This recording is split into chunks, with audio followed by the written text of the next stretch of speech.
ধরনের স্যাক্রিফাইস ভুলে গিয়ে হঠাৎ করেই মনে হয়েছে এই আন্দোলনটা ছিল এক্স্যাক্টলি 36 দিনে এবং এর আগে পরে কারোই কোনো অবদান ছিল না। এবং খুবই দুঃখের সাথে আমি দেখেছি অনেক ছাত্র নেতা যাদের হাতে এখনো গুলির দাগ লেগে আছে, সেই ছাত্র সংগঠনগুলোকেও একদম ভিলিফাই করে ফেলেছে যে তাদের কোনো অবদান ছিল না, তারা ছিল 0% কন্ট্রিবিউশনে। ডক্টর মোহাম্মদ ইউনূস যখন নারীদেরকে আলাদা করে নিয়ে গিয়ে সংবর্ধনা দেয়, শুধুমাত্র একটা পার্টিকুলার দলের অংশকেই নিয়ে গিয়ে যখন সেলিব্রেট করে, ওইটা দেখার পরে আমার লজ্জা হয়। শেখ হাসিনা যখন শাপলা চত্বরে ম্যাসাকার চালাতো, শেখ হাসিনা যখন বাংলাদেশে গুমের সংস্কৃতিকে একেবারে এমন লেভেলে নিয়ে গেল যে ভয়ের সংস্কৃতি থেকে আমরা বের হতে পারতাম না, তবুও তার কালচারাল ফ্যাসিস্টরা বারবার করে বলার চেষ্টা করতো শেখ হাসিনার কোনো বিকল্প নাই। কিন্তু আদতে দেখেন ওই আলাপ আলোচনাগুলো হারিয়ে গিয়ে হঠাৎ করেই মনে হচ্ছে শেখ হাসিনা যেন 2024 সালের জুলাই মাসে হঠাৎ করেই স্বৈরাচার হয়ে গেল। কিন্তু শেখ হাসিনা স্বৈরাচার হয়েছিল কবে? আমি যেহেতু আইনের ছাত্র ছিলাম, আমার কাছে মনে হয় এই ব্যাখ্যাটা যদি আইনগতভাবে দেই, শেখ হাসিনা স্বৈরাচার হয়ে গেল 2011 সালে সংবিধানের ৫৫ সংশোধনীর মাধ্যমে। যেদিন থেকে তত্ত্বাবধায়ক সরকার ব্যবস্থা সাংবিধানিকভাবে তুলে দিল, ওই দিন থেকেই ছিল শেখ হাসিনা একটা পাক্কা স্বৈরাচার।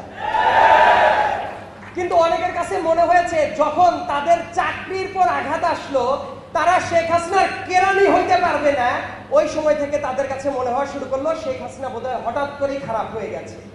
ঠিক এই জন্যই দেখবেন বাংলাদেশে যখন একের পর এক বিতর্কিত ইলেকশন হতো, তাদের কোনো ভূমিকা কোথাও ছিল না। 2024 সালের অর্ধেকের বেশি আসলে ইলেকশন হলো না। 2018 সালের ইলেকশন একটা পাক্কা মধ্যরাতের ইলেকশন হয়ে গেল। 2024 সালের 7 জানুয়ারিতে একটা ডামি ইলেকশন হয়ে গেল।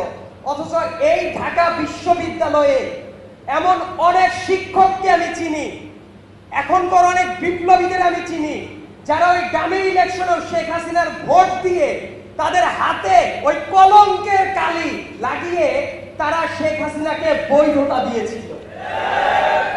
ওই স্ফুলিঙ্গগুলোকে তারা বারবার করে অস্বীকার করে গেছে।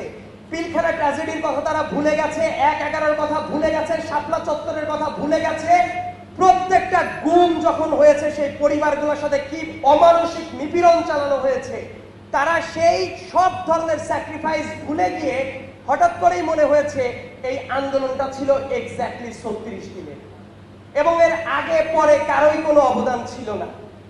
এবং খুবই দুঃখের সাথে আমি দেখেছি এমন অনেক মানুষ যারা মাত্র 5 দিন 7 দিন রাস্তায় নামিয়ে থেকে অনেক ছাত্র নেতা যাদের হাতে এখনো গুলির দাগ লেগে আছে, সেই ছাত্র সংগঠনগুলোকেও একদম ভিলিফাই করে ফেলেছে যে তাদের কোনো অবদান ছিল না, তারা ছিল 0% কন্ট্রিবিউশনে। কিন্তু দেখবেন তাদের হাতে এখনো গুলির দাগ আছে।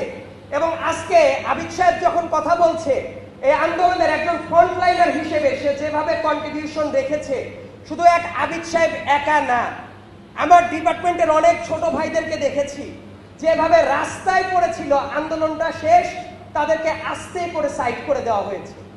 এই আন্দোলনে তো শুধু রাজনৈতিক নেতৃবৃন্দই ছিল না, এমন অনেক অরাজনৈতিক ব্যক্তিবর্গ ছিল, তাদেরকে কর্নার করে ফেলা হয়েছে। এই আন্দোলনের সবচেয়ে সিগনিফিক্যান্ট একটা রোল প্লে করেছিল নারীরা। সেই নারীরা 5 আগস্টের পরে কই?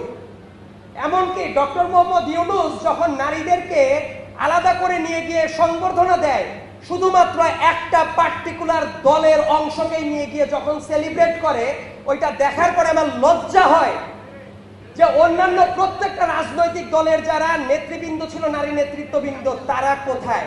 এই প্রশ্নটা সাংবাদিক মহল থেকেও না, সিভিল সোসাইটির জায়গা থেকেও না, কোথাও থেকে এই প্রশ্নগুলা তোলা হয় নাই।